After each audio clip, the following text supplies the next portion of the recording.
Well, where I have to disagree with my colleague, because the threats are far more serious, and the idea that Russia will not attack a country simply because they're a member of NATO, I don't think this is something that is accurate at this time. First of all, Russia is already engaged in asymmetrical warfare against Poland and has been doing so for many years prior to the full-scale invasion of Ukraine in 2022. We have seen the rise in various types of attacks since 2014. We have seen the rise of hybrid warfare both in Ukraine and in surrounding countries. We have seen very serious infiltrations and a cyber war with Estonia.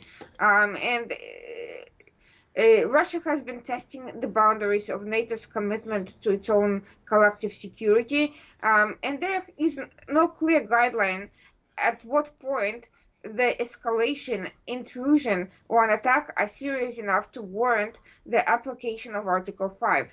And the fact that many of the countries have been hesitant to commit to stronger measures against Russia, even sanctions, raises questions whether or not they would ultimately come to this collective defense if it was finally deemed that the attack has crossed a particular red line. We don't know what that red line is for NATO, and with the growing isolationist sentiment in the United States and also political battles for power between pro-Russian and anti-Russian factions in various countries, it's also unclear what would actually happen and at what point. So I think these concerns are very legitimate, very timely, and I don't think that the 5% defense spending at this point is such a ridiculous number to shoot for.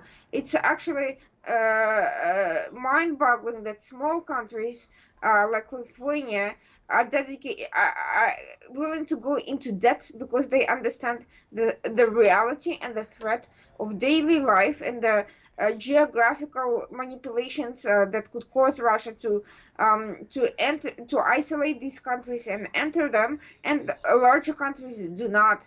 And larger countries like Germany, until recently, and have been essentially playing both sides with Russia and certainly with China, and ignoring some of these threats. So I think in terms of defense spending, if you ask for a higher number, at least you will get somewhere. If you ask for a very low number, then there'll be no motivation to do anything at all. But in terms of intelligence sharing, I think the threats are not only real, but they're increasing.